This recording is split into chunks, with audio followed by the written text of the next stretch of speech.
All right, in this video, we're going to talk about tricks for West Coast swing, specifically rides, dips, and ducks, but we're going to take it in reverse order and leave the hardest one for the end. So ducks, there's two different types of ducks we're going to talk about. One would be just off of an inside turn, 1, 2, 3, and 4, 5, and 6. The other one would be like off of kind of a modified right side pass, 1, 2, and 3. This is very common. They do all this business, right? And then you can walk your follower out back off of that. So let's talk about the fundamentals of the duck. Can we talk about, you're going to talk about the ducking part, Miss Megan. Yes, so followers, you want to make sure that you're just ducking your head. If you need to duck more than that, then try to bend your knees a little bit. So when we get here, I'm making sure if I feel the leader on that part of my arm, I'm going to leave it back for them so I can stay connected. And leaders, the easier way is to go out towards the elbow so she has less distance to have to duck. Yes, so from here, you're going to try to just duck your head. Like I said, if you need more room, bend your knees. Try not to bend too far forward. That's going to get your weight a little off balance. So you're just going to duck your head on that half turn.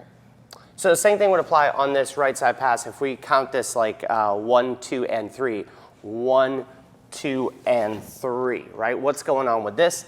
Duck principles are the same. Lead-wise, 1, 2. Like I've kind of put her there. I'm already starting to put that arm there to tell her that this is happening, right? And if you notice, she doesn't have to duck. She knows when that arm's coming because she can feel the hand here, right?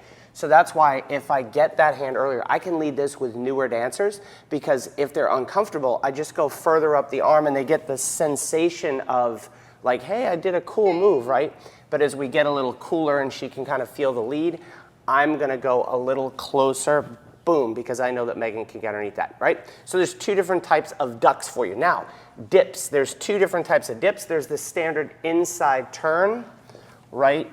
To a dip. This could come out of any type of turn. This could be free spins. Megan and I had this in our routine where we did it this way and she just connected. Same principle. Let's talk about it from the back.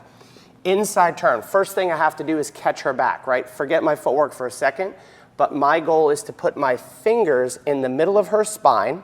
This tells her to raise her left elbow and she connects into that. That is the first thing I have to do, right? This right hand getting into position. Second thing I have to do is leave my left foot free. I'll explain that in a second. 1, 2, 3, 4. So I'm gonna leave my left foot free. She can even dance 3 and 4, right? Now I can put this hand behind my back. I can put it over here. There's lots of different things I can do. Easiest one is I'm gonna take this hand, put it kind of behind her tricep here. My left foot is going to step to my left and preferably behind her, so that way there's something underneath her. Look, ma, no hands, right? That's the safest way to do it, right? So there's your basic duck. What was the other duck we were going to do? That was the second dip. The second one we can do is a ragdoll dip. So I'm going to do this way so you can see this in the camera. But same setup, right? 1, 2, 3, and 4, right? Same setup. This one I prefer to go underneath, and now I'm gonna kind of like pour her out and pick her back up. So I pour her out here, we go all the way around and pick her back up. We didn't tend to do this out of like a whip. We do a whip with pivots, right? We pivot around till I get everyone, boom, there's the thing. Ragdoll, I think Robert Royston does this a lot, makes a lot of money off being really cool with it. So there's two types of dips for you. Now we get into the rides. So the ride is something like this. 1, 2, 3, and 4, and she goes around balancing on one foot. And if you're 22 and on YouTube, your foot goes way the heck up here. I've seen some interesting ones. We saw some today. Yeah. So this is what we have to understand. This is the hardest part about this is the counterbalance.